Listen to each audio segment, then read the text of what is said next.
Nosso canal tem como objetivo principal trazer vídeos e materiais para o crescimento de sua fé e comunhão com Deus.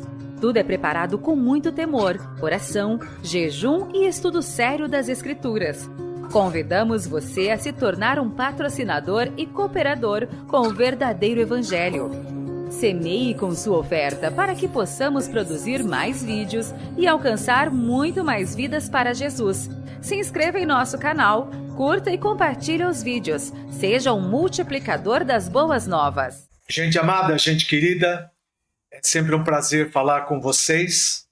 Hoje nós estamos aqui em mais um podcast e você sabe que o podcast é a oportunidade de oferecer a você informações importantíssimas, referência, ensino, bases para o seu fortalecimento cristão, para o seu fortalecimento na fé, né?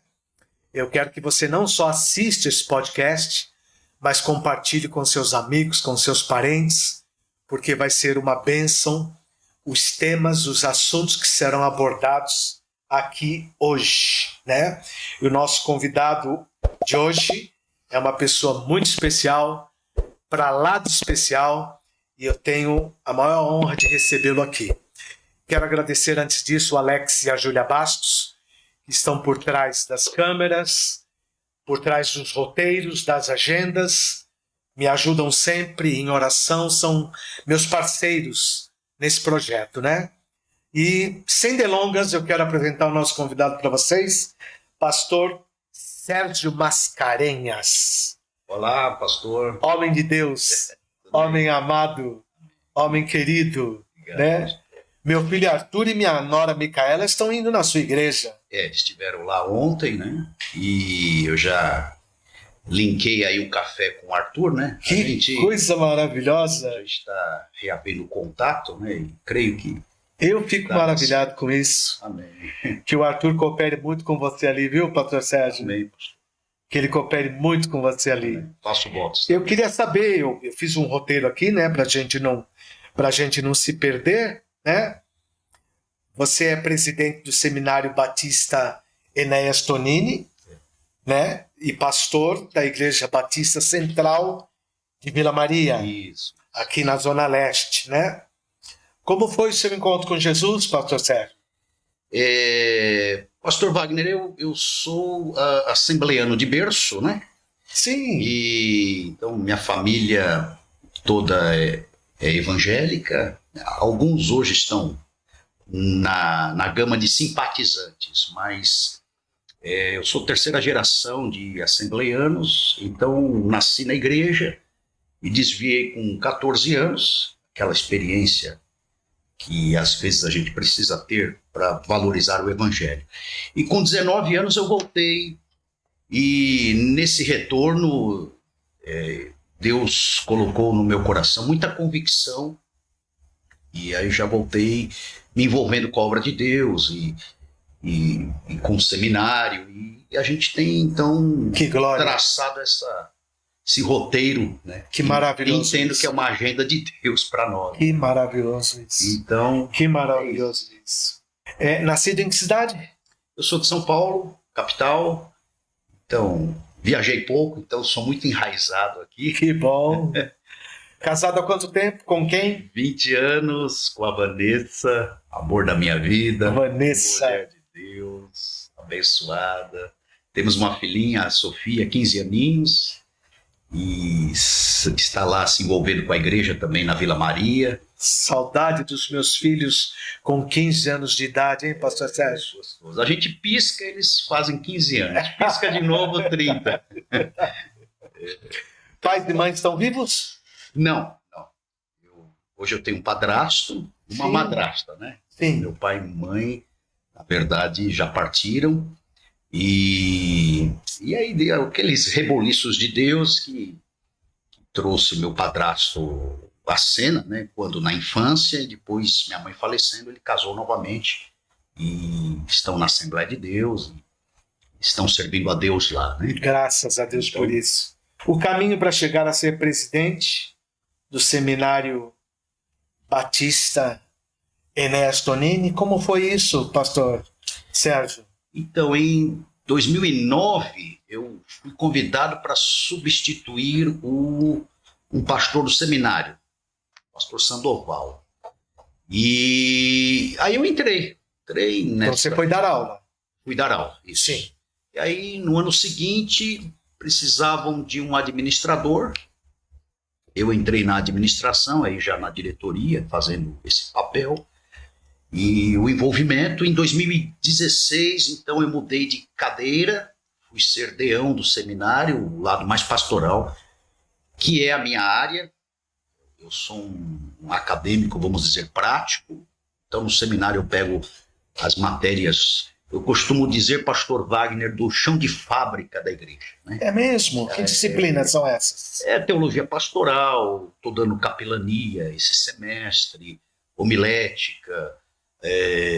O que é homilética? Homilética é a pregação bíblica, a construção, sim. Estudo e a transmissão, a comunicação. Como preparar um sermão, como apresentá-lo. Isso.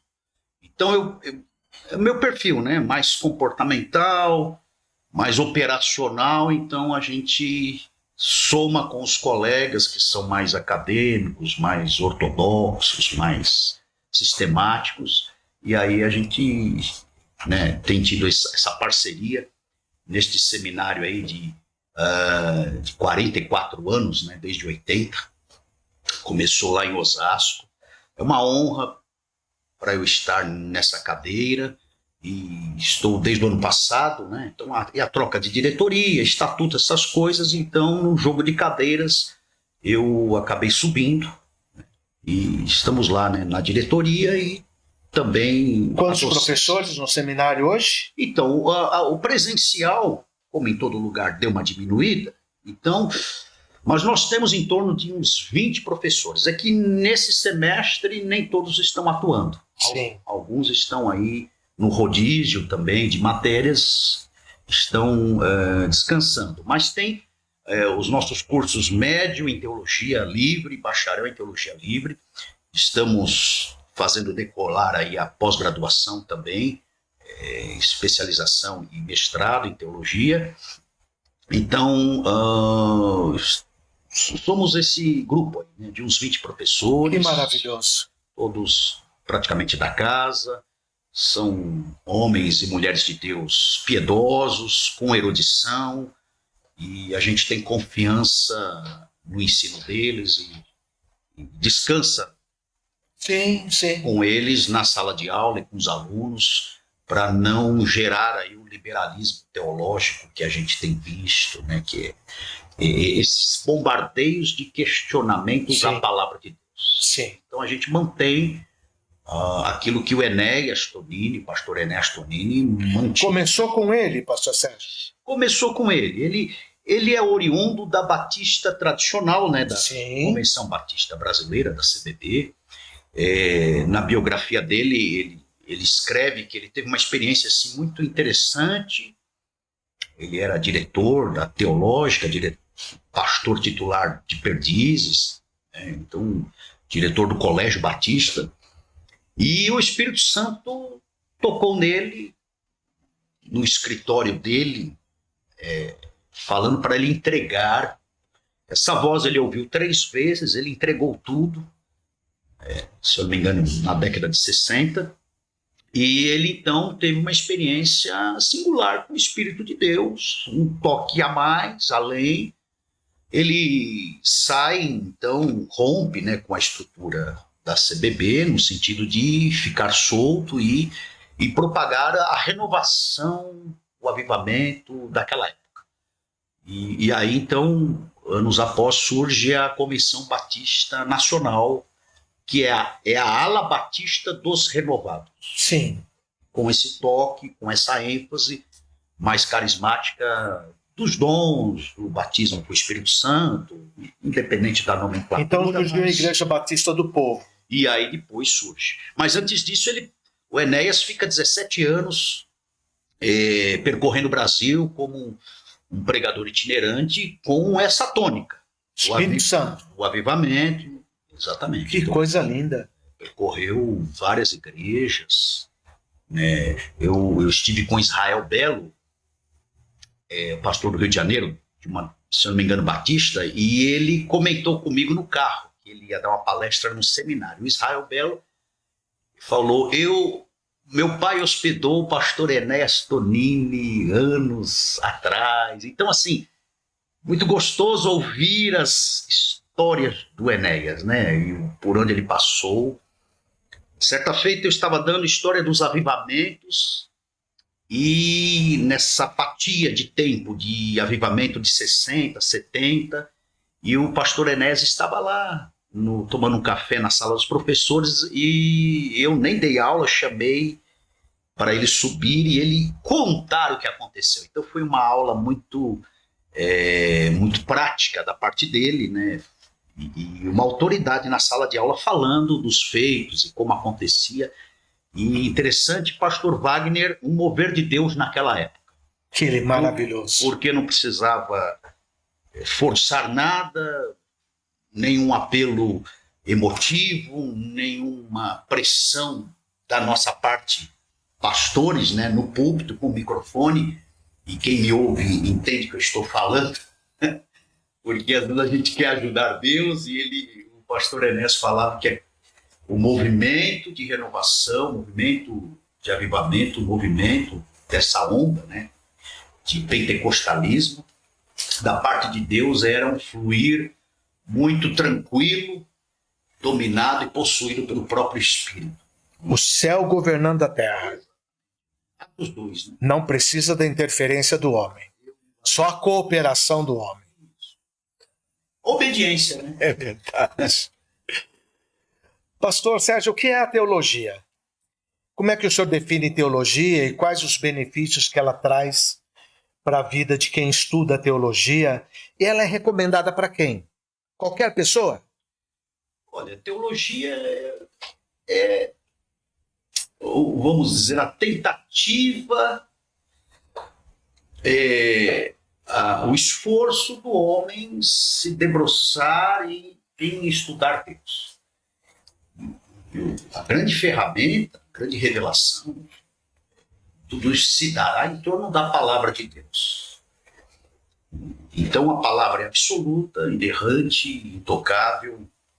O senhor está falando da Bíblia? Da Bíblia, a palavra de Deus. A partir daí, os homens escrevem, estudam, pregam, passando por nós, seres humanos, nós, no nosso comportamento, entendimento, conhecimento, experiência, a gente constrói uma teologia. Então, até quem pensa que não tem uma teologia, tem. Tem nesses moldes. Porque é isso.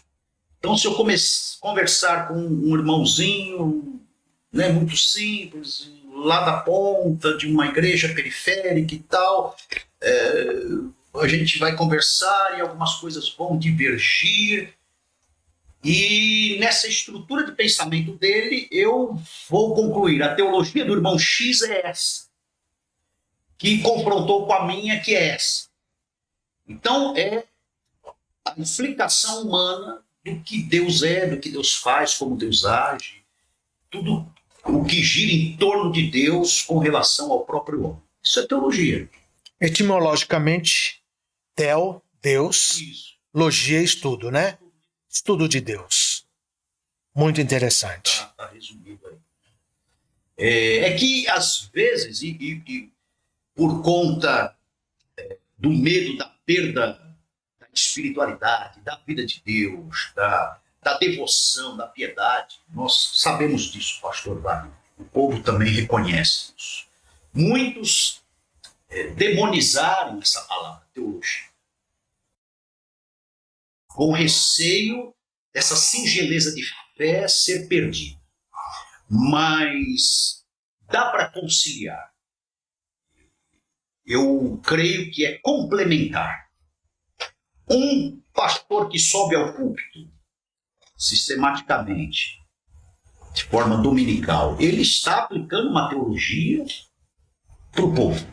Ele está construindo um modus operandi, uma cultura do céu na terra, né? a voz de Deus ventila ali, é uma teologia, mesmo que ele não tenha frequentado, sentado nas cadeiras de um seminário. O nosso cuidado, pastor Wagner, é em não perder a vida de Deus. Então eu costumo dizer que o comentário, o livro, a voz do pastor XYZ não pode se tornar mais relevante, e não é mais relevante, que a palavra, que a Bíblia. A verdade de Deus nua e crua. Exatamente. O que eu vejo, infelizmente, é um desserviço à fé, até de alguns seminários, são as múltiplas teologias desidratando a palavra de Deus. As dúvidas são interessantes, mas quando os questionamentos sufocam a revelação, se torna um desserviço. Se torna uma instrumentalização de Satanás. Se torna o elevo da carnalidade deste estudante, deste teólogo, deste pastor. Ele passa... E, consequentemente, será assim na igreja. Sim. Porque isso passa para a igreja. Sim. Tem que tomar cuidado, ler o comentário, e a própria peneira de julgamento será a própria palavra. Nesse sentido, pastor Wagner, é aquela máxima: todos nós devemos absorver e encarnar o papel do Bereano. Deixa eu ver se que esse meu pastor está pregando, está de acordo com a palavra de Deus. Era um povo de Atos, de uma cidade chamada Bereia, e quando ouviram a palavra, a Bíblia diz que eles foram conferir se era aquilo mesmo. Né? Na verdade, né, gente, o pastor Sérgio Mascarenhas está contribuindo conosco para uma coisa muito interessante. Muitas pessoas têm dúvidas sobre que igreja frequentar, qual é a melhor igreja. E o distanciamento da teologia, do estudo de Deus, faz nascer ramificações que não pregam verdadeiramente a Bíblia. E o nosso apelo aqui, pastor Sérgio, tem sido sempre o de que as pessoas procurem uma igreja onde a palavra de Deus, onde a Bíblia é pregada e praticada. Não é verdade? E só completando a pergunta, pastor Wagner, nesse sentido o seminário contribui. O que fique claro aqui, Jesus instituiu a sua igreja, mas sabemos que há braços, o que chamamos de para-eclesiásticos. Então, uma creche da denominação religiosa auxilia a igreja. Uma capelania no hospital auxilia, um braço da própria igreja que se estende no hospital para um trabalho. Um asilo é um braço da igreja do que Jesus instituiu para auxiliar os nossos pares, companheiros, irmãos de idade avançada, que necessitam de cuidado e estão abandonados. O seminário é um braço para-eclesiástico da igreja. Muito interessante. Que auxilia, Efésios capítulo 4, verso 11, aqueles 5 pilares ministeriais, auxilia no dom de mestre. Então há assuntos que o púlpito no domingo, o púlpito brasileiro não comporta, pastor Wagner. Nós temos que tirar de cena, podemos dizer assim, esse seminarista, esse estudioso, esse pastor. Ele vem para eclesiástico, para essa sala de aula, dilui os assuntos e volta.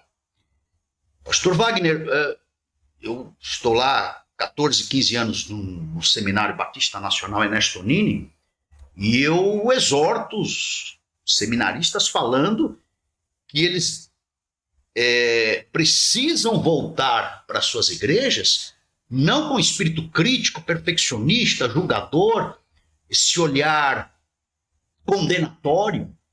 E a nossa tarefa, e está muito explícito isso lá, é lema nosso, nossa tarefa é devolver esse seminarista quebrantado, com piedade, compreendendo as fraquezas dos nossos irmãos, entendendo o contexto da sua igreja. Serviço. Relevante nas qualidades, potencializado nas qualidades.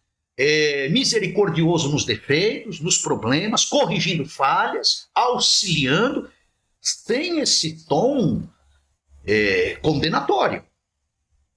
Porque senão esse seminário para eclesiástico também trabalha contra a própria igreja, seria dar um tiro no pé. E nós estamos a serviço do reino.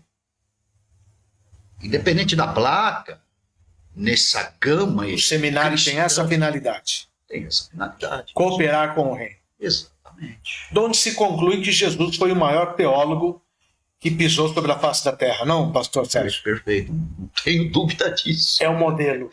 É um modelo para todos. É o modelo de todo teólogo. É verdade. A teologia é contra a cultura de alguma filosofia atual muito forte que a gente vê, pastor Sérgio?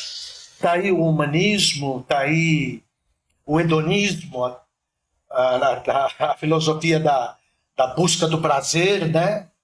A teologia é a contracultura disso? A Bíblia vai esbarrar em ideologias atuais. A Bíblia confronta certas tendências. E isso não é de hoje, pastor Wagner. Isso é desde sempre, desde o nascedouro do Éden, a fala de Deus. Então, fica até difícil para nós pregarmos o que a palavra de Deus diz. Numa era narcisista, individualista, hedonista, pluralista, sim, vários ismos na esteira disso, consumista, materialista. Então a palavra de Deus, ela tem o seu estilo, o seu modo de vida, ela tem a proposta do ser humano viver, ela classifica em Jesus o verdadeiro modelo do ser humano, como devemos melhorar, agir, falar, responder. Está aí. Em específico, a gente costuma dizer, o resumo dessa cartilha é o Sermão do Monte, Mateus capítulos 5, 6 e 7. É um texto que temos que minimamente lê-lo semanalmente. Olha lá, gente. Mateus 5, 6 e 7. Primeiro livro do Novo Testamento. Pastor Sérgio está nos dando uma dica aqui importantíssima. Sim. Importantíssima. Então vai esbarrar em certas ciências. Então, a ciência, de repente, falando e defendendo o aborto. Nós somos pró-vida. Nós confrontamos, a palavra de Deus é pela vida. Então, a ciência política falando e abrindo o relativismo até numa fala ou outra, abrindo concessões para o roubo. Nessas condições pode-se roubar. Ou a questão da legalização das drogas. Então, a palavra de Deus diz, não vos embriagueis com vinho, em que há contenda, dissolução, mas enchei-vos do Espírito.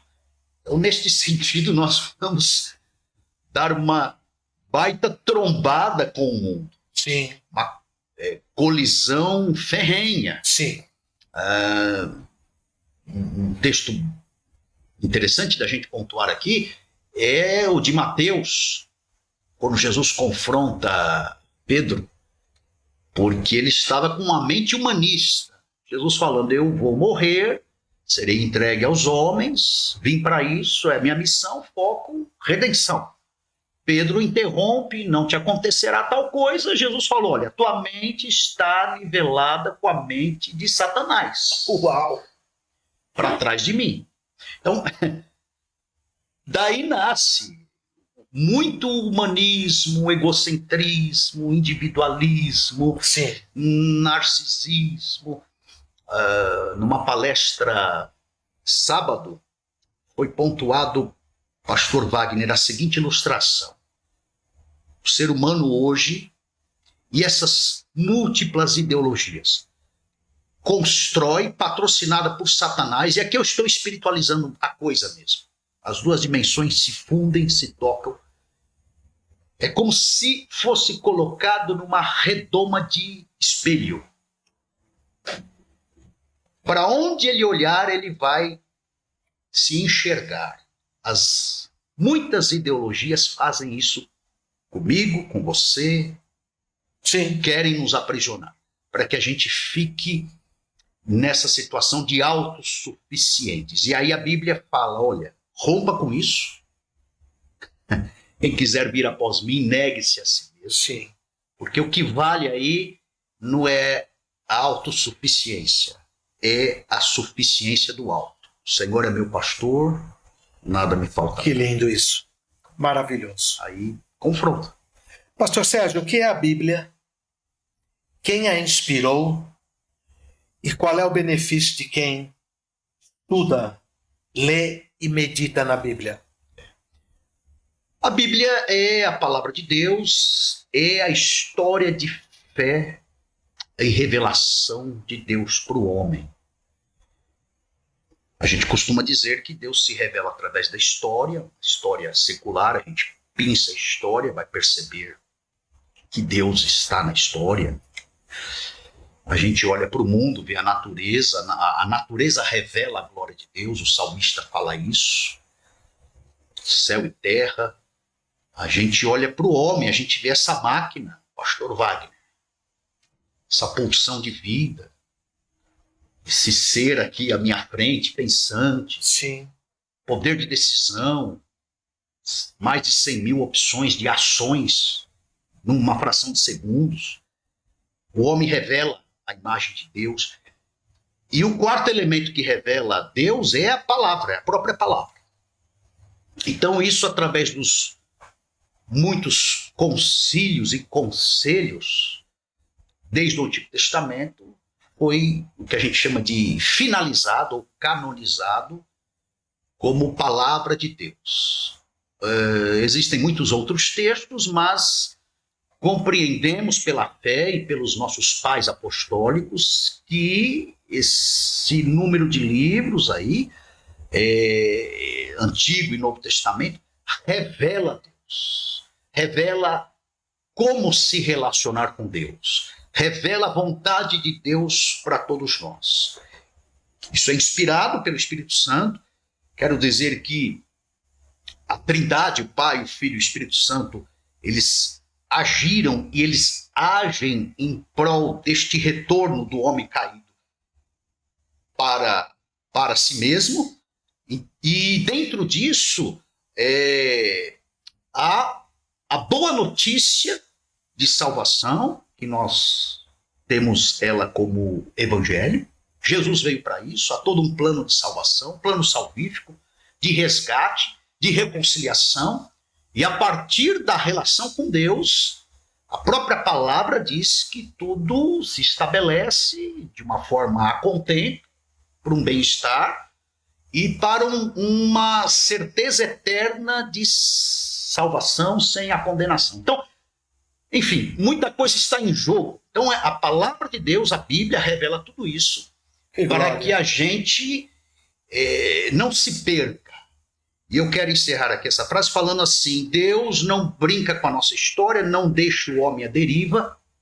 Deus, ele se propõe a cuidar da obra criada.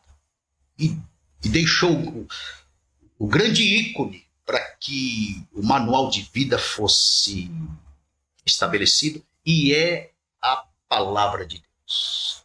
É a Bíblia.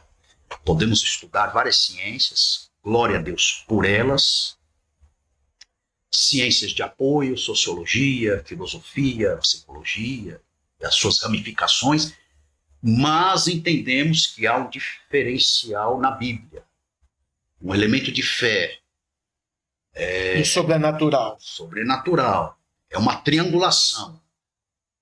É o que chamamos de transcendência. Eu saio de mim mesmo, deixo de ser ensimesmado, né? E parto para Deus, através disso, dessa conexão, dessa fé, desse salto, e não é no escuro, é muito pessoal, íntimo, relacional. Eu me resolvo e passo a resolver minimamente o meu contexto de vida com o outro. É uma triangulação saudável, espiritual e eterna. Eu com Deus, eu comigo mesmo, eu com o outro. E aí está o primeiro e segundo grande mandamento da Bíblia, né? Sim. Tá, aquele texto de Lucas 10, 27, amarás ao Senhor teu Deus. Então, querer viver sem obedecer o primeiro mandamento, desculpe falar, ouvinte, você está fadado ao fracasso. É verdade. Nada vai, por muito tempo, dando certo se você não observar o primeiro mandamento. Se conecte com Deus. Podemos dizer assim, pastor Wagner, o resto é resto. E a Bíblia é o livro da conexão. O livro da conexão. Maravilhoso isso. A gente costuma dizer que há uma metanarrativa, há algo além do papel e tinta. Sim. Não é que eu queira gerar um amuleto no livro chamado Bíblia. Não é isso. Ela não é um objeto mágico. Se eu colocar ela em algum local da casa, vai ficar energizado. Não é isso. O que fica energizado sou eu se eu encarnar o que está escrito, estiver escrito. Se eu obedecer à voz de Deus, se eu me render a essa proposta de amor a Ele em primeiro lugar, de amor a mim mesmo, autoaceitação, cura das deformidades, das idiosincrasias, da baixa autoimagem, da pífia autoestima, Jesus, o Espírito, Deus como Pai, a Bíblia vai equacionando tudo isso. É como se a gente tomasse um banho de remédio do céu. Coisa maravilhosa. Cura a nossa alma, cicatriza as nossas feridas e pega o ser humano aonde estiver, classifica ele como filho, arranca a sentença de escravo, de oprimido, de bastardo, de condenado eternamente. Os elementos principais que afetam a nossa vida existencial, culpa, medo, fuga, vergonha, são eliminados, pastor Wagner. O ser humano é minimamente resolvido, substancialmente resolvido, porque resolvido mesmo seremos só na glória com o corpo glorificado, mas a palavra de Deus é um banho de resolução de Deus para nós. Glória a Deus por isso. Glória a Deus por isso. Eu desviado, longe de Deus, consequentemente longe da igreja, com 19 anos,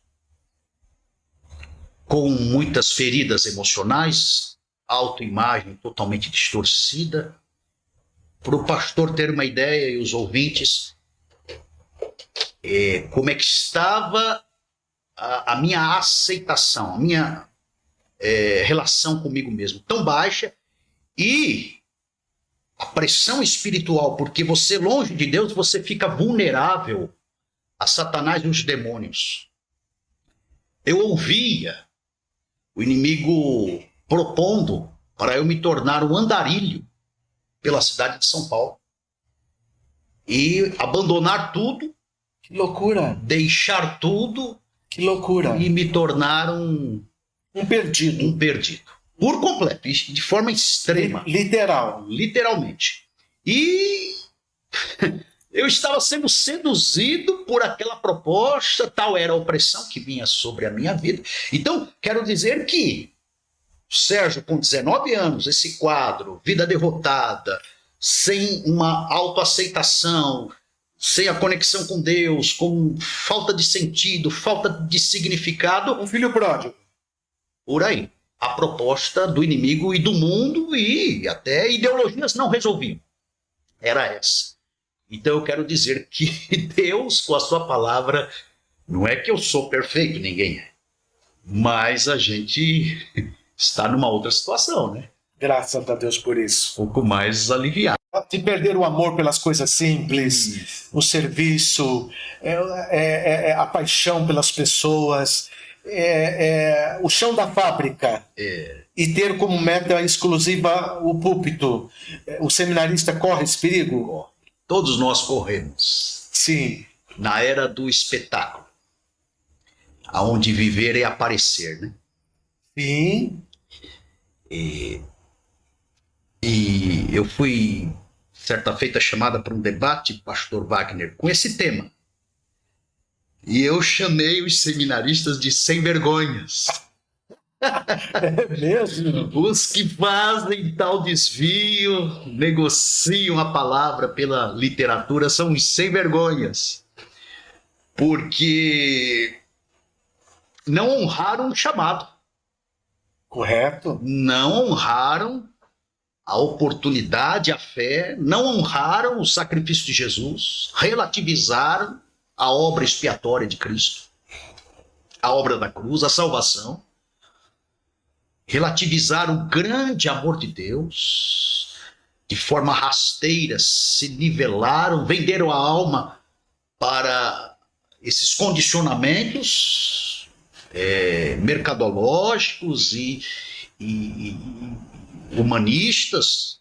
Há um orgulho, quero aqui até denunciar, o muito saber gera um orgulho. Você lê um livrinho a mais, você aprende uma palavra a mais em grego e hebraico, você já se torna um ufanista em cima do púlpito. É um perigo. Então, é uma síndrome satânica. A gente tem que vigiar o tempo todo. Paulo falando a Timóteo, seu pupilo na fé, ele fala de laços do maligno. E o obreiro, o aspirante, o seminarista, toda essa nomenclatura, essa escala processual do ministério que as nossas igrejas têm, é o cooperador, é o diácono, é o presbítero, o evangelista, o bispo, o apóstolo. Nós não estamos além ou aquém da queda. O tema vigilância para todos nós é um tema que ele tem que ser levado em conta de forma diária, porque o inimigo ele arma laços.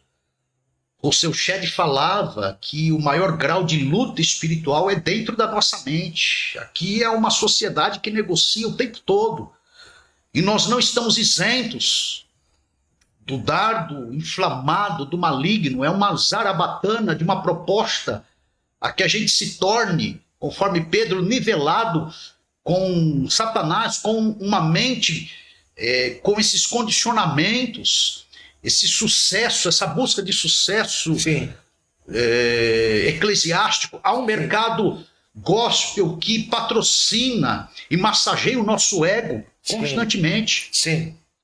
O nosso apoio não tem que estar nas likes do Facebook, do Instagram, nas curtidas.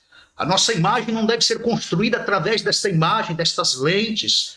Nós temos que saber muito bem qual é o nosso Senhor, a quem servimos, quais são os nossos valores, valores esses inegociáveis, que muitos estão até vendendo por um prato de lentilha. Essa expressão é usada no métier evangélico, lá com base em Jacó e Esaú, para dizer que por muito pouco a gente já vende o chamado à alma, e porque leu um livrinho a mais, porque pegou um canudo. Isto não autentica a nossa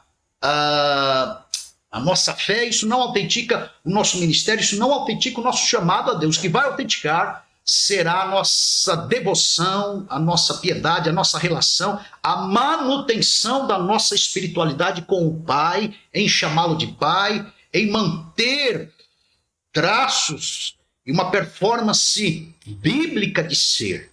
Subamos ao púlpito, pastor Wagner, alta visibilidade, saiamos no YouTube, enfim, sejamos colocados nessas plataformas. Isso facilita evangelismo, comunicação, edificação, mas não nos esqueçamos. Fica aí, seminarista, a informação, não se esqueça do quarto.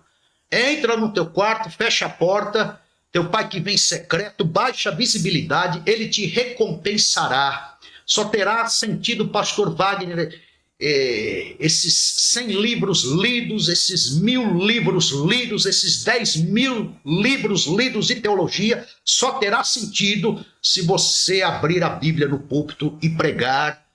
Está escrito, assim diz o Senhor. Que bênção. Que bênção. Então, pastor Sérgio, qual a importância do Velho Testamento na Bíblia? Muita gente tende a descartar o Velho Testamento. Resumidamente, como o senhor classificaria o Velho Testamento? Seria o... Como diz Hebreus, ele é a sombra? Sim, também. Somado à sombra, dentro da revelação progressiva. Então Deus vem lá atrás, eras, dispensações ou alianças. Há estudos nesse sentido. E todos vão apontar o centro espiritual da história, a saber, o Calvário. O Velho Testamento olha para o Calvário. O Novo Testamento, e nós aqui estamos olhando para o Calvário. Então, o centro do mundo é o Calvário, é a obra de Jesus. Então a Bíblia é um livro cristocêntrico. Cristocêntrico. Cristo está em todo o livro da Bíblia. De forma mais explícita, através dos profetas, dos poetas, das crônicas, da pena dos escritores do Antigo Testamento, a gente vai vislumbrar Jesus, uma obra de salvação. E aí o texto áureo da Bíblia, João 3,16. Sim. Então tudo foca em Jesus. O Velho Testamento é o valor da história, a história da fé, os sinais, as virtudes, os princípios. A hermenêutica trabalha melhor isso, pastor Wagner, em resgatar cada vírgula, cada ponto da Bíblia, cada frase. Não podemos desperdiçar. Sim. Há uma mensagem Sim. de Deus. Sim. O antigo, ele nos conduz como um pedagogo, como um aio, né? Como o grande instrutor que pega na mão da criança e vai conduzindo até ela se tornar maior, crescer e conseguir caminhar com as próprias pernas. Então o Antigo Testamento faz isso, entregando o nascimento de Jesus para a humanidade como uma grande revelação. E aí, Colossenses, Efésios, outros textos, aí Paulo, ele não economiza em revelar Jesus no Novo Testamento. Pastor Sérgio citou aqui João 3,16, porque Deus amou o mundo de tal maneira que deu o seu Filho unigênito para que todo aquele que nele crer não pereça, mas tenha a vida eterna. Que livros o senhor destacaria do Velho Testamento, Pastor Sérgio? Se é que a gente pode destacar algum livro. É tão vasto, né? Pastor Wagner, eu falo para você ler a Bíblia. Sim. Eu gosto dos Salmos. Mas como eu tenho esse lado, essa veia operacional, eu fico muito fascinado, seduzido com Eclesiastes. Sim. Eu gosto do choque da realidade do Eclesiastes. Sim. E Provérbios. Eu sou apaixonado pelas dicas. Livro da sabedoria. Em como viver de provérbios. Aquilo é um manancial para mim maravilhoso. Instrução maravilhosa. Faça isso, aquilo, cuidado, vigie, não faça. Enfim, é um ping-pong provérbios que me dá combustível para viver, né? Quem são, na sua opinião, os personagens centrais do Velho Testamento? Como assembleano que eu fui, eu sou batista, a raiz assembleana pede os épicos. É o Mar Vermelho, são as muralhas. Sim. A fornalha. Daniel é maravilhoso. Então, a sabedoria de Salomão, somado com a revelação de Daniel, somado com a liderança de Moisés, somado com a fé de Abraão, somado com a adoração de Davi, somado com José do Egito. José do Egito. Isaías. Nos faz chorar. Muito. Os profetas, a gente prega menos, os profetas menores, não tem tanta visibilidade. no púlpito do domingo, aí é que tá. O púlpito brasileiro, ele é meio antipático. Estou falando de forma generalizada. Sim. Há certos livros no Antigo Sim. que talham a questão social, a justiça, a equidade, falam da luta do oprimido. Então a igreja brasileira, com seus desvios, e eu falo aqui em tese, em forma generalizada, sem... estou comentando do risco e a pressão que corremos. Então, o púlpito, principalmente no grande culto do domingo, que é a vitrine, pedem mensagens mais triunfalistas. Sim. E aí a gente deixa de lado muitos livros e, de repente, a ética do Pentateuco e tal, ele Sim. vai ficando para trás. Entendi. E o Novo Testamento, Pastor Sérgio, o que o Novo Testamento trouxe de novo? Jesus. Que glória! O Evangelho. A salvação. 400 anos se passam Isso. do último livro do Velho Testamento para o Novo. Isso. É isto, Pastor Sérgio? Isso. Foi um período de silêncio profético. Surge João Batista, confundido até com Jesus. As profecias. Gálatas chama esse tempo de plenitude dos tempos. Deus mostra a cara através do seu Filho. Colossenses fala que ele é a plenitude de Deus. E aí é uma leitura experiencial com Deus. José Carlos Hernandes, que ele é autor do livro O Lugar do Sagrado na Terapia, psiquiatra argentino, ele comenta que uma devocional, do ponto de vista biológico, de 15 minutos diariamente, altera hormônios, a mente, o ânimo, neurônios, altera batimento cardíaco, é a biologia da ressurreição.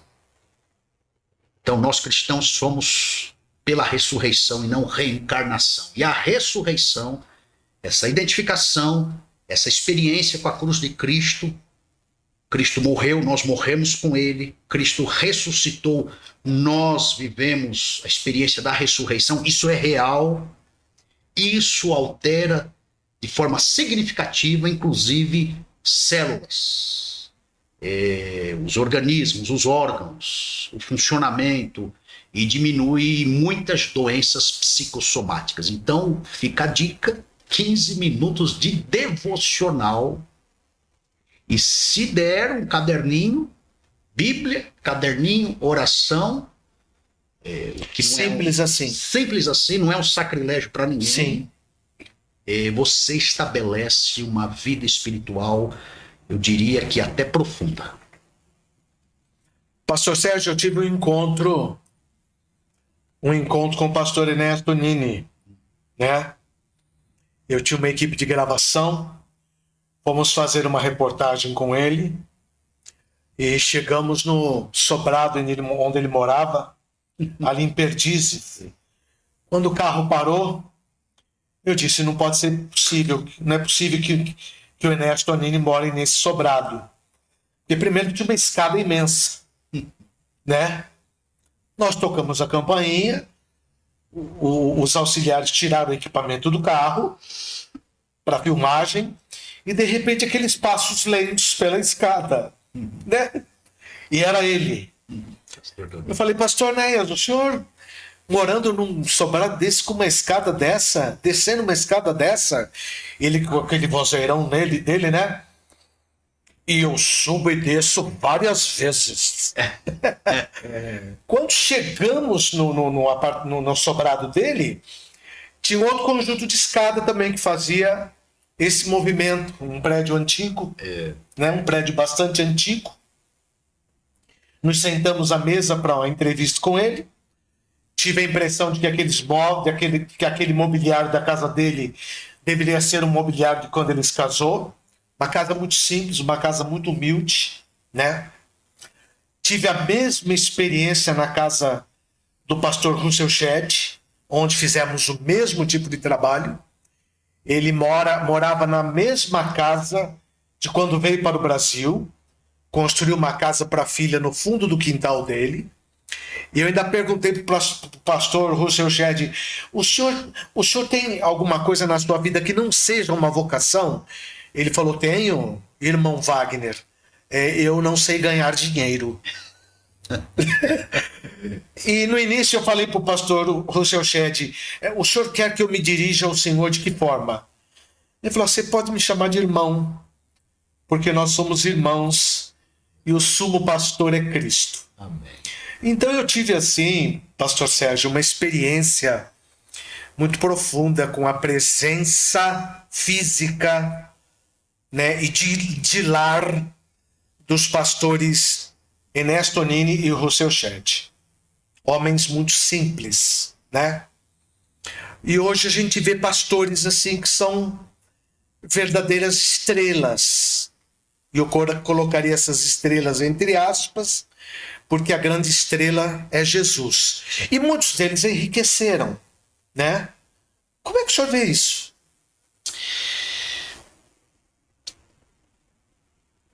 Bíblia. 1 Timóteo, capítulo 6. Paulo instruiu a Timóteo falando: se tivermos o que comer e o que vestir, alguma coisa nesse sentido, estejamos contentes, alegres. O que comer e o que vestir. Se eu não me engano é isso. Me veio à mente agora. O que eu quero dizer é, nós não fomos chamados para a construção de impérios. Nós precisamos vigiar com o dinheiro, com o crescimento da obra de Deus, com o caixa da igreja. Há de haver, por N textos bíblicos, a gente pode construir aí sim uma teologia do pastor com o dinheiro, do pastor e as ofertas, do pastor e a administração do dízimos. Dá para desenvolver um estudo nesse sentido e chamarmos esse estudo de teologia da relação do pastor com o dinheiro. E nesses pontos colocados, abordados, versículos e capítulos, enfim, que serão levantados, gerando uma explicação como cartilha para o povo de Deus, há de haver aí certas prudências, certas vigilâncias, certos comportamentos, porque nós podemos escandalizar o reino de Deus, os nossos irmãos, e escandalizar o ímpio, o que não crê, o ateu, por causa de um enriquecimento proveniente de uma igreja, um enriquecimento proveniente da obra de Deus, que seria inadmissível considerando Jesus como um homem que viveu entre nós como um pobre. Exatamente, nos moldes simples. E conheceis a graça de Cristo nosso Senhor, que sendo rico se fez pobre por amor, disse o apóstolo Paulo. Sim. Então, é espinhoso esse tema, o trato do pastor com o dinheiro, como ele administra. E aí, pastor Wagner, eu creio que há de haver algumas ramificações explicativas, porque tem acontecido isso.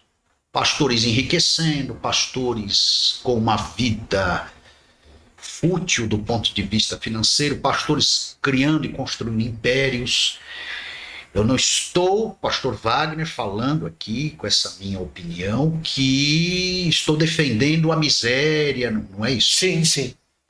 O pastor tem que ter uma vida digna.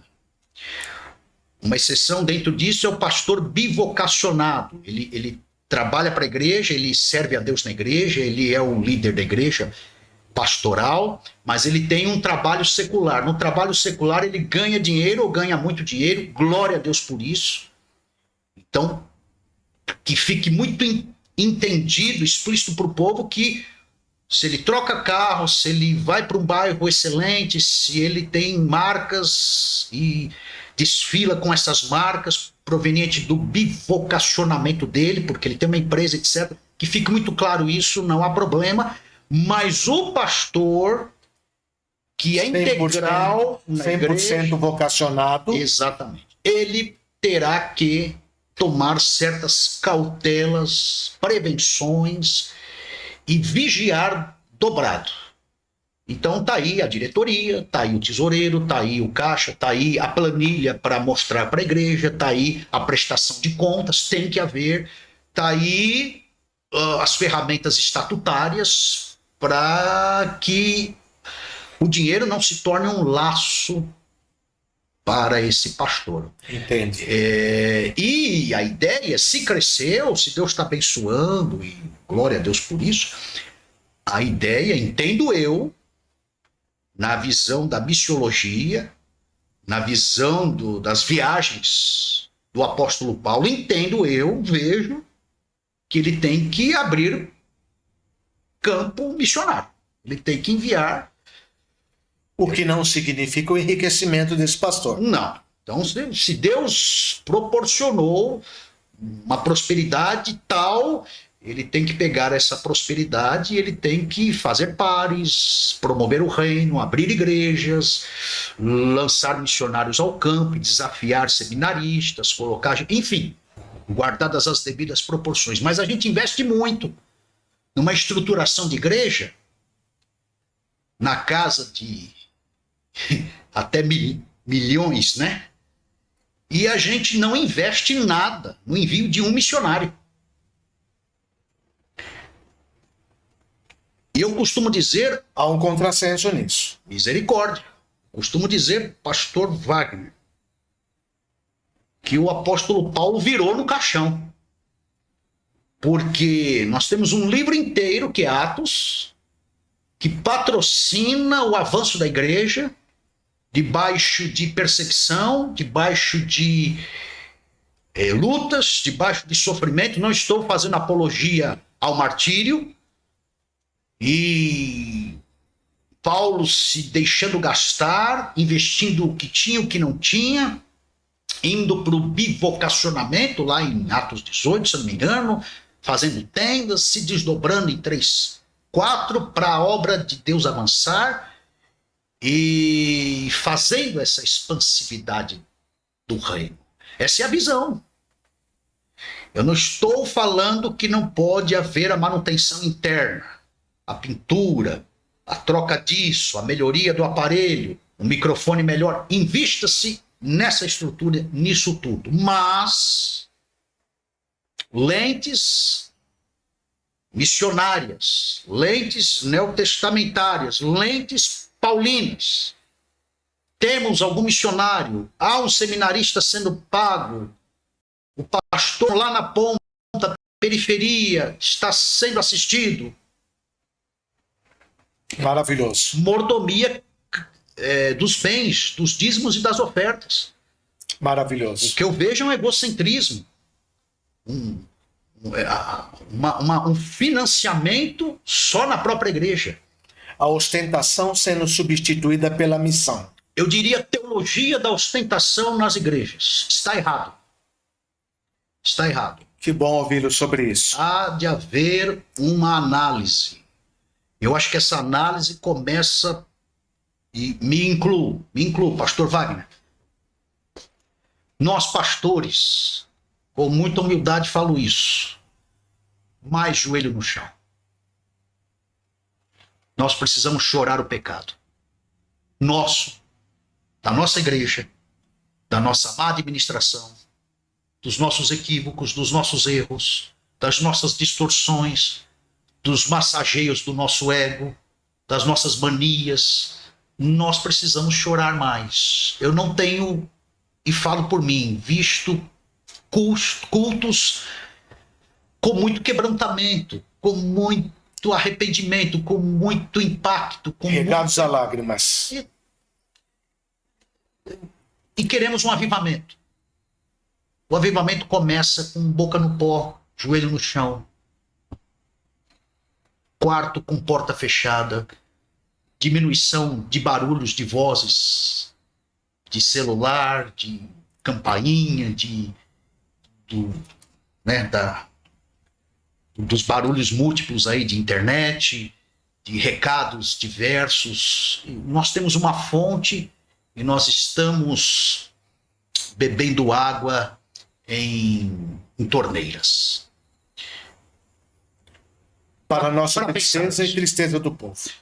Consequentemente. Obrigado, pastor Sérgio. Essas orientações são importantíssimas. Amém. Né?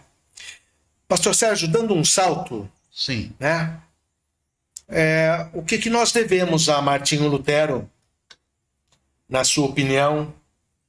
Qual foi a grande contribuição deste alemão reformador da igreja? Coragem. Muita coragem apologética, né, que é defesa da fé. Eu percebo por mim também, pastor Wagner, nós não somos adestrados na guerrilha do evangelho, na defesa da fé. Eu tiro o chapéu para alguns pares que mostram a cara, que confrontam. Precisamos mais, e eu estou deficitário com isso, de João Batistas. Precisamos de mais coragem para certos textos. Nós, pastores, somos reféns do nosso público. Em algumas mensagens em que a gente não consegue tabular os textos que falam hipócritas, arrependei-vos. Lutero veio e fez. E a teologia de Lutero, a performance dele, o que ele tinha encarnado vai custar tudo. O evangelho custa tudo. Tudo fica relativizado. Na hierarquia de valores existenciais, tudo vem abaixo. Jesus é entronizado.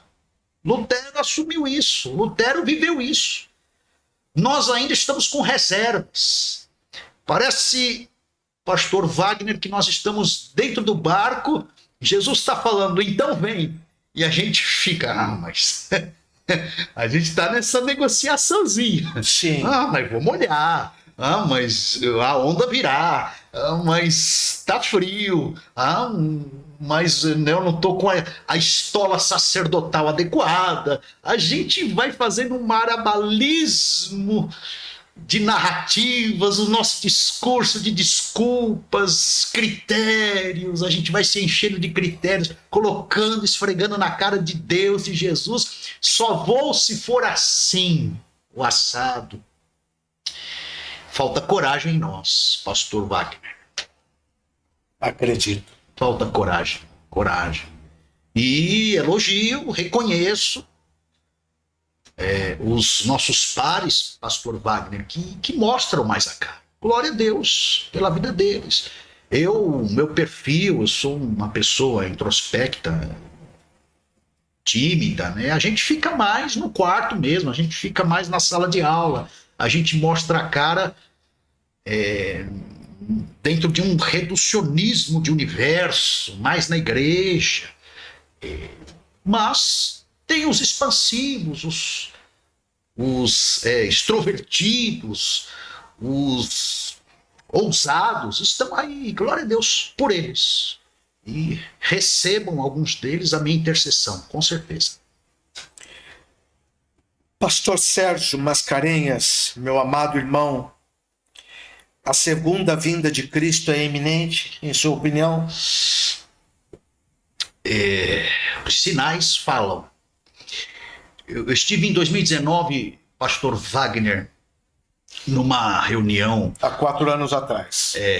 Antes da pandemia, muito interessante. Eu caí de paraquedas.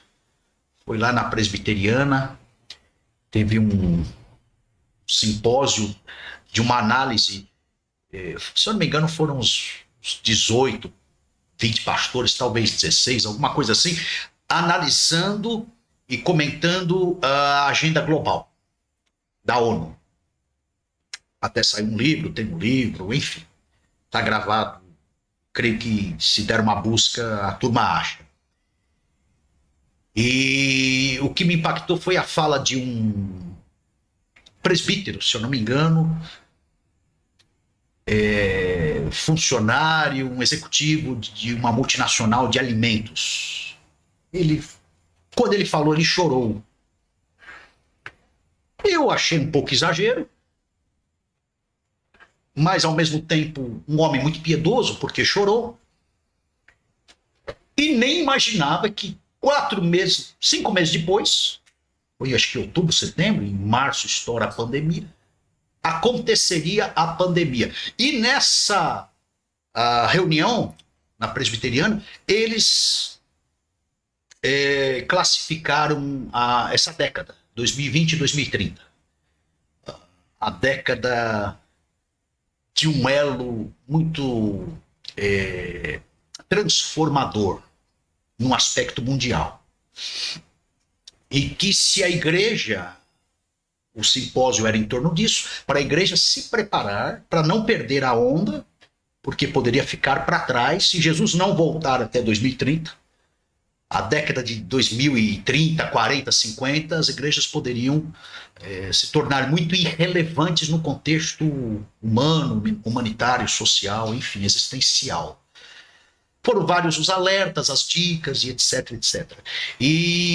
Mas aí entrou a pandemia, então a gente viu um sinal muito nítido, muito forte, e aqui eu não estou fazendo nenhuma previsão, porque eu sou pelo mistério de Jesus que falou, nem eu sei o retorno, só o Pai Celestial, e ao mesmo tempo é o paradoxo, eu não sei quando virá, mas eu preciso estar alerta de que Jesus pode voltar amanhã. Então a gente vive esse paradoxo de fé. Pode ser que demore 50 anos, ou semana que vem Jesus retorne. Eu gosto deste estado de urgência que a palavra de Deus nos coloca. É um estado de urgência que gera uma dependência e nos deixa de joelhos, orando sem cessar, que Paulo falou aos Tessalonicenses. Ou seja, vigie e ore, não sabemos. Então, o retorno global, o retorno de Jesus, a volta de Jesus, aí entra nas linhas escatológicas, que é uma discussão profunda, enfim, né, muito problemática e espinhosa também, mas há uma disciplina dessa natureza no seminário? Sim, a gente vê... Pastor Sérgio, de escatologia? Sim, escatologia. Que trabalha os pensamentos. Estudo dos acontecimentos futuros. Isso. Essa luta de Israel com Hamas. Sim. Mais um sinal. Mais um sinal. Mais um alerta. São placas sinalizadoras de Deus. Acordem, observem, creiam. São placas sinalizadoras de Deus. Israel é o relógio do mundo. Sim.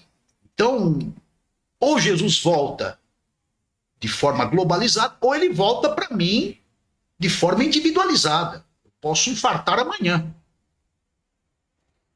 Tiago, em capítulo 4, fala, não pensem, não usufruam dessa soberania, porque vocês não têm, e ele comenta que a nossa oração deve ser, se Deus permitir, amanhã eu farei isso ou aquilo. Volto a dizer, o ponto com relação ao futuro é esse. Eu dependo de Deus. O fôlego de vida, a minha agenda existencial está na mão de Deus. Jesus pode voltar amanhã no arrebatamento, ou pode voltar, dependendo da linha escatológica, claro, ou pode voltar individualmente me recolhendo amanhã. Há de haver um preparo de uma forma ou de outra. Sim, sim. E concordo. Eu queria dizer, pastor Wagner, com essa tua pergunta, o final é o melhor.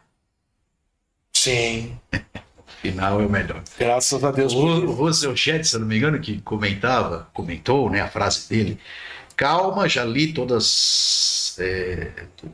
o livro da Bíblia e todo o Apocalipse, porque ele é apavorante, né? Os flagelos nas taças e juízos, e o freio é calma, aquietai-vos, vai acabar bem, novos céus e nova terra. Que coisa tremenda. É. Que coisa maravilhosa. Estamos em boas mãos, pastor Bach. É uma palavra de esperança maravilhosa. Estamos em boas mãos. É reconfortante ouvir isso de você. Amém. Né? Amém. Muito reconfortante. Em dias de tanta instabilidade e crise, né? Sim. Nós gostaríamos de ter, pastor Sérgio, no final, eu até pediria ao Alex que nós tivéssemos o telefone do seu seminário e, dentro do possível, se o senhor pudesse nos enviar alguns títulos de livros Tá. que o senhor consideraria de fundamental importância para o nosso telespectador. É fácil isso, né, pastor? Sim, eu pego uma listinha. Só uma dica, pastor Wagner, com relação a isso. O que a gente recomenda, seminaristas ou não, irmãos que são usados por Deus, todos somos usados por Deus, eu defendo isso. Com diploma ou não, com título ou não. Sim. Somos embaixadores do reino. Nesse sentido, pastor Wagner, claro, estou no seminário, é o braço do dom de mestre, do ministério de mestre, mas uma escola bíblica dominical, uma célula, um culto doméstico, pastor Wagner. Isso aqui, esse podcast, tem uma importância vital. Há uma transferência. Sim. E a dica é: compre um bom comentário do Antigo Testamento, um do Novo, um comentário dos Evangelhos, um comentário de escatologia, um livro de história da igreja, e ter uma literatura boa em cada área. Você faz minimamente uma excelente biblioteca e estabelece uma linha de explicação, de aula, de ministração, de pregação um pouquinho mais segura na hora que você for subir ou ter a oportunidade de falar. Pastor Sérgio, há um número impressionante de morte prematura e suicídio entre os jovens, né? Que segredo, que dica, que alerta o senhor traria para os jovens que estão nos assistindo? Essa é uma fase decisiva da vida, né? Eu diria que Jesus é o superador da crise existencial e identitária. Esse vazio só será preenchido por Jesus. Todas as tentativas de vida abundante conectadas ao surf, às drogas, ao fumo, ao álcool, ao sexo, às aventuras diversas, ao videogame, aos jogos, às relações homoafetivas, são fracasso.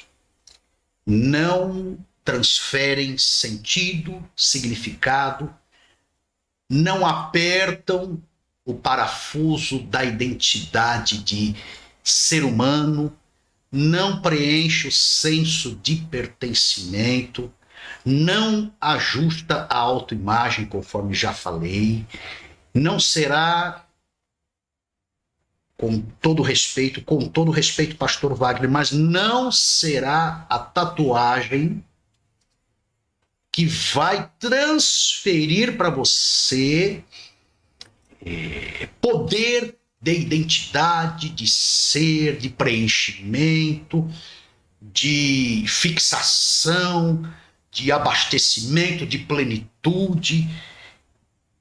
Pensemos no filho pródigo. Ele sai de casa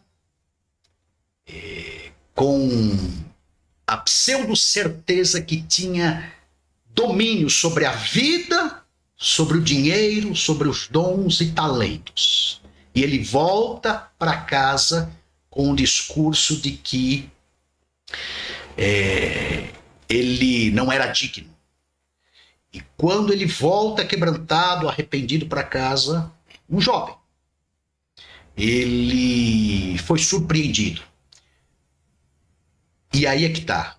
Todos nós somos, e jovem, você será surpreendido ao retornar para o Pai, para Jesus, para o Espírito, porque você virá com uma narrativa, conforme o pródigo, de autoexpiação.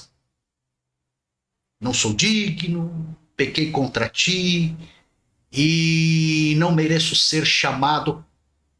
O amor de Deus é tão grande que ele não vai te envergonhar. Na experiência do pródigo retornando para casa, ele não teve a oportunidade de falar, me trate como um dos seus empregados. Então o poder do amor de Deus, o poder da graça, o poder do abraço da Trindade, ele pode te libertar da escravidão, de bastardo nas mãos do inimigo, da droga, dos condicionamentos do sexo, inclusive tatuagens. Pessoas estão cobrindo o corpo, tentando se autoafirmar. Tudo isso é banido, deixado de lado.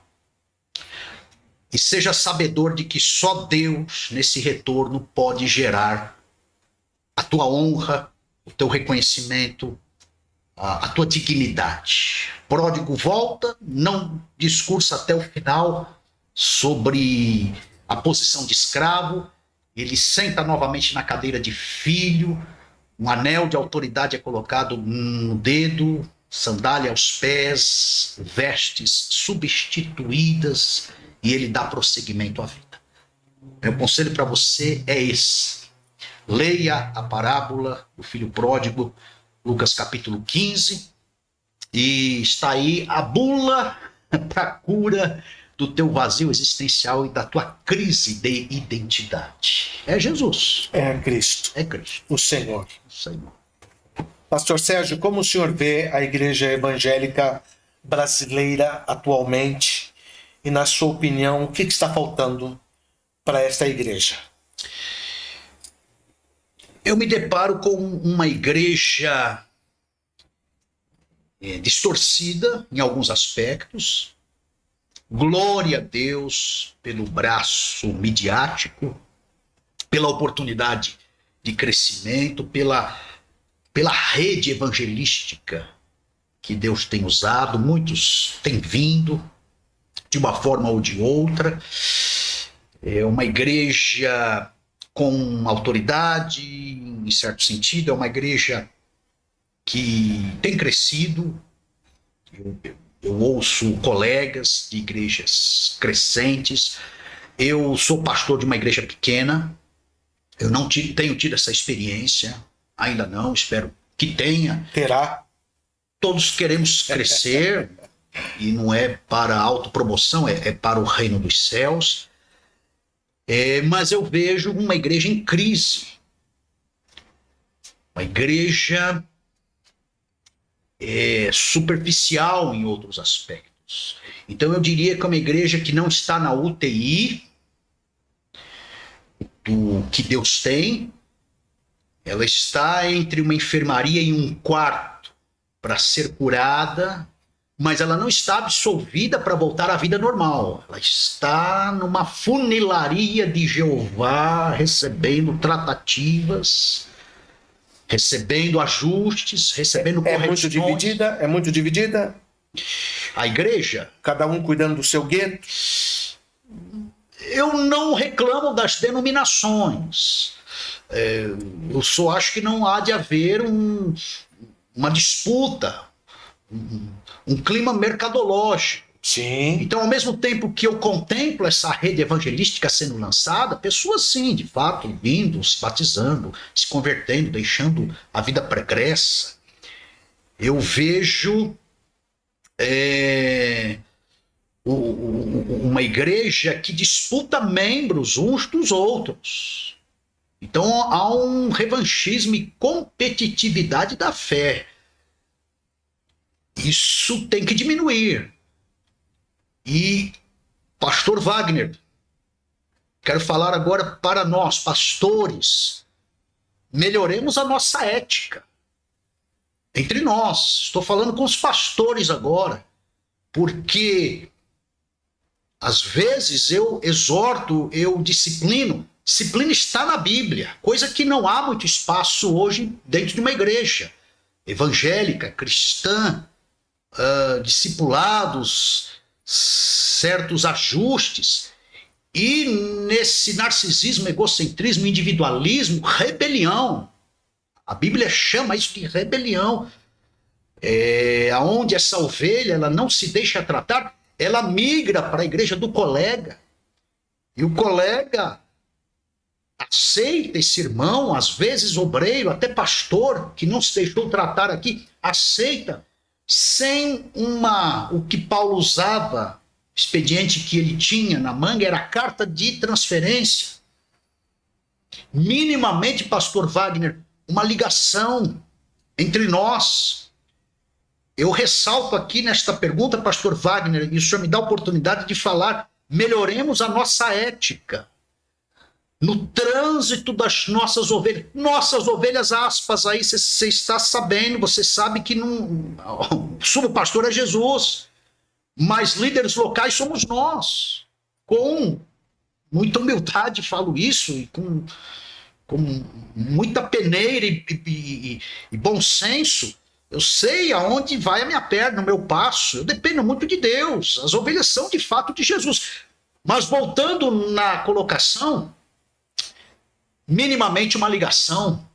Se uma ovelha, se um irmãozinho sai da minha igreja, vai para a tua, nós precisamos manter essa ética sigilosa, essa tratativa. Pastor Wagner, fulano está indo aí, receba, vigie com isso, aqui aconteceu assim, assado. O Senhor abre os braços aí, receba muito bem, mas sabendo que Sim. ficou um ponto em haver do lado de cá, que o Senhor terá algo, o que não foi tratado aqui pode estourar aí. Sem dúvida. E isso tem acontecido. Então, quando eu falo da enfermidade da igreja, eu estou falando também dessa troca de membresia, com falta de disciplinas, de ajustes, de ética. E aí, a crise, interrogação, esse crescimento é um pouco falso. O senhor acredita nisso? A necessidade de cura. As estatísticas mostram um crescimento avassalador da igreja evangélica, e isso não vem acompanhado de resultados ou de mudanças significativas no país, né? Exatamente. Porque o resultado seria queda de marginais, queda de injustiça social, e a gente não observa isso. Não observamos. Queda da miséria. Exatamente. Entre nós, às vezes, nós não nos ajudamos. Sim. Esses dias eu coloquei uma situação no púlpito falando se uma irmãzinha passar a noite na UTI, no meu quadro, na minha igreja, ali com os meus membros, quem poderia dormir com ela? Porque muita coisa sobra para nós, pastores. Se fosse um homem, eu dormiria com ele, mais uma irmã. Quem poderia dormir com esta irmã? A gente fica com aquele silêncio da igreja. Silêncio. A não manifestação. Ninguém se prontificando. A prática cristã nessa hora não aparece. Exatamente. Então, Deus nos ajude. Às vezes falta diaconia entre nós. O que dirá ao outro. E aí, pastor Wagner, só uma pontuação. Dá trabalho para a igreja local crescer com não crentes. Sim. É mais fácil, é mais pavimentado, mais rápido crescer com um membro da outra igreja. Na disputa da ovelha pronta. Chega uma família pronta. chega uma família cheia de talentos. O crescimento aí é mais tranquilo, num primeiro momento. Porque crescer de forma evangelística, na raiz da palavra, eu tenho que envolver consolidação, evangelismo de fato, explicando o que é o evangelho, e não distribuição de panfleto. Evangelização, consolidação, o pastor sabe disso, tem consciência da igreja, o chão de fábrica, né? E discipulado. Encostar em alguém, tirar os carrapatos de uma pessoa que agora é ovelha, ferida, pelos embaraçados, cheia de contaminações, vermes, dá trabalho. O fator renúncia está diminuindo tanto nos nossos púlpitos, quanto nos nossos bastidores, quanto no chão de fábrica, quanto nos nossos relacionamentos. Exemplo, já tive essa experiência.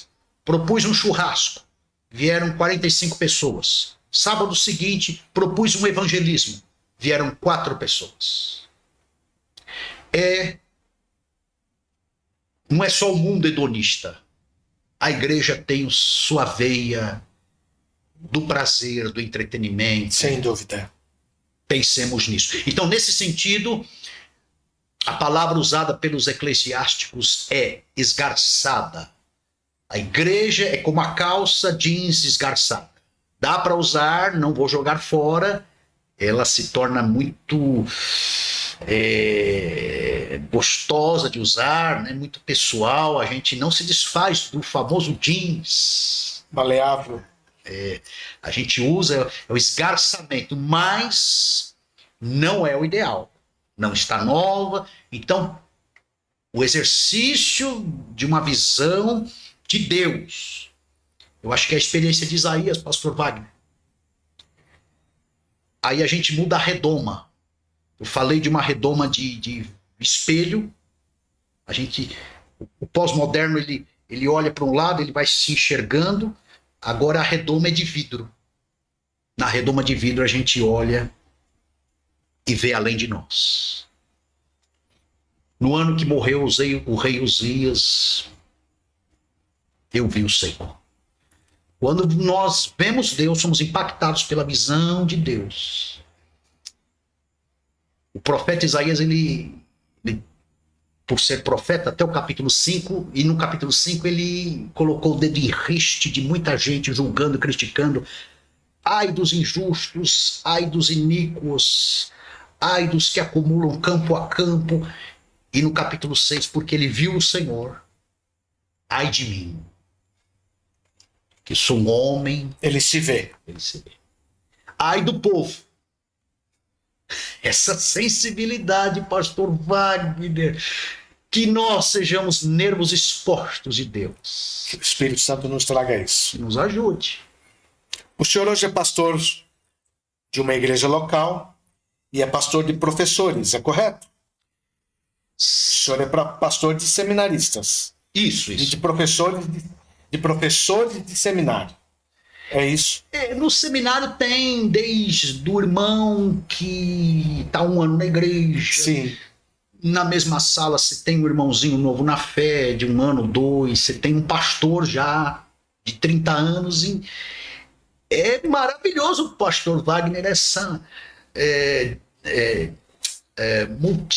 múltiplas personas dentro da sala de aula. E a gente fica totalmente dependente do equacionamento do Espírito Santo. Amém. Atos 2. É lindo isso. 15, 16 bairros, nacionalidades.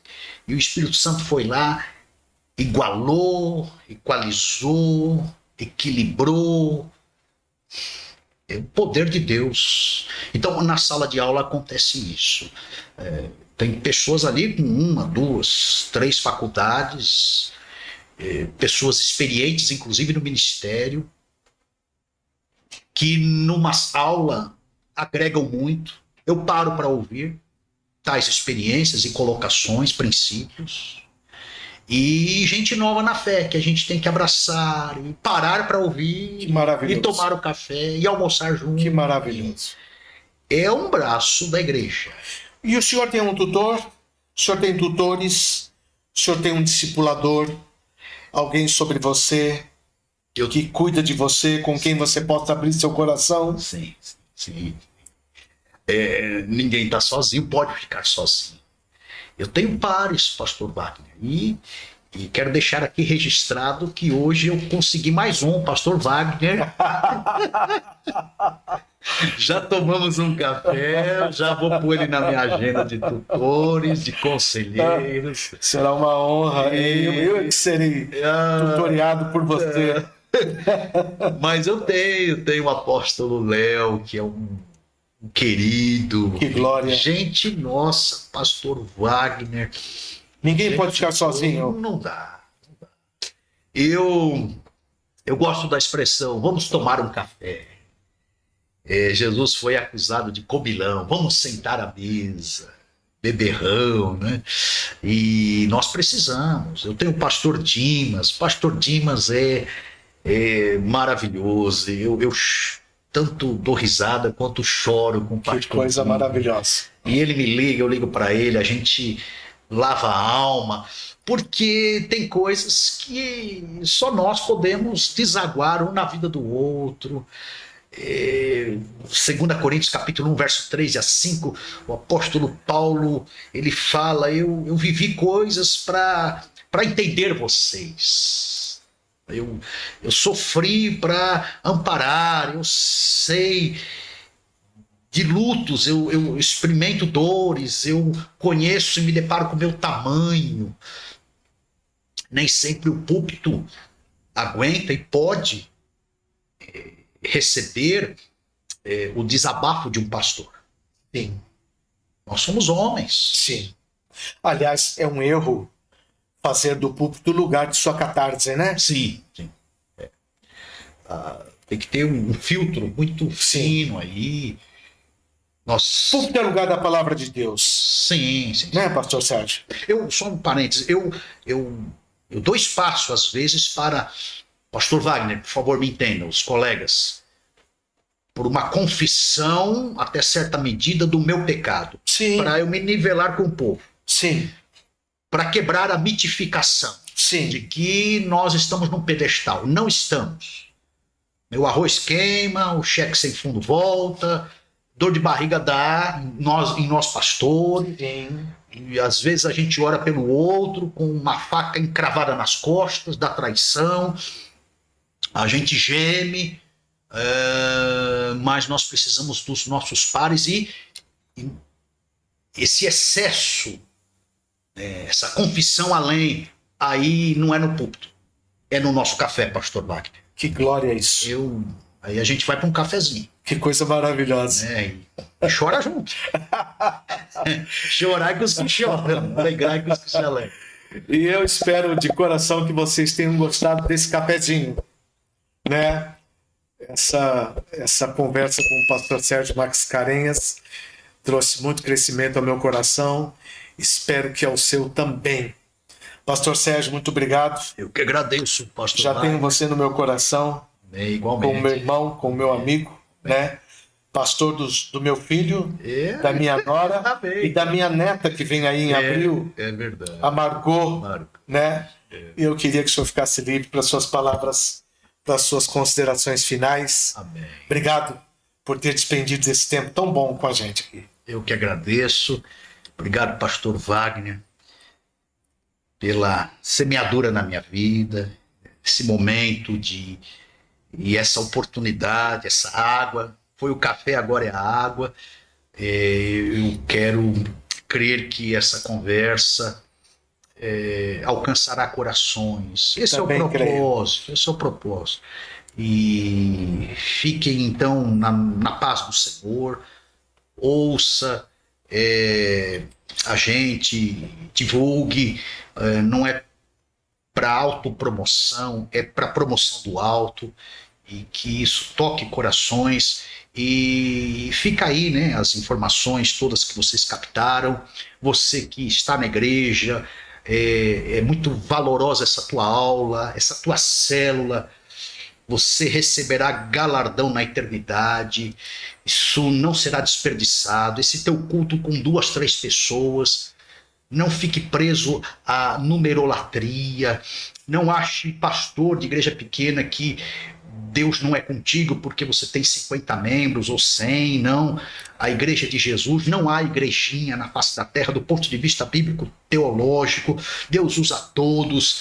Deus usa as irmãs no tanque, na pia, os irmãos aí nos computadores, no home office, nas oficinas da vida. Há um exército que é usado pelo Senhor. Deus não é refém de placa, de rótulo eclesiástico, denominacional. O Espírito Santo, ele está pairando e organizando o caos na face da terra, e eu quero te valorizar. Se você for para um seminário, escolha um seminário bíblico, cristocêntrico, que mantenha a palavra de Deus como viva e eficaz, mantenha ali fé nas Escrituras, com professores piedosos, crentes, com experiência com Deus também. Vá para esse seminário, escolha, e não estou nem falando para você ir para o nosso, apesar de estar nas plataformas aí, mas ore a Deus. E o mais interessante é você fazer a vontade de Deus e servir a Deus no fluir do Espírito, sentir, ser sensível ao sopro dele, ouvir a voz dele, se deixar ministrar por ele. Então eu deixo esta palavra final, seminarista ou não, pastor ou não, com rótulo ou não, seja de Deus, busque a Deus, e esse é meu ponto final. Fique na paz do Senhor. Obrigado, pastor. Um beijo, gente. Pastor Sérgio Mascarenhas.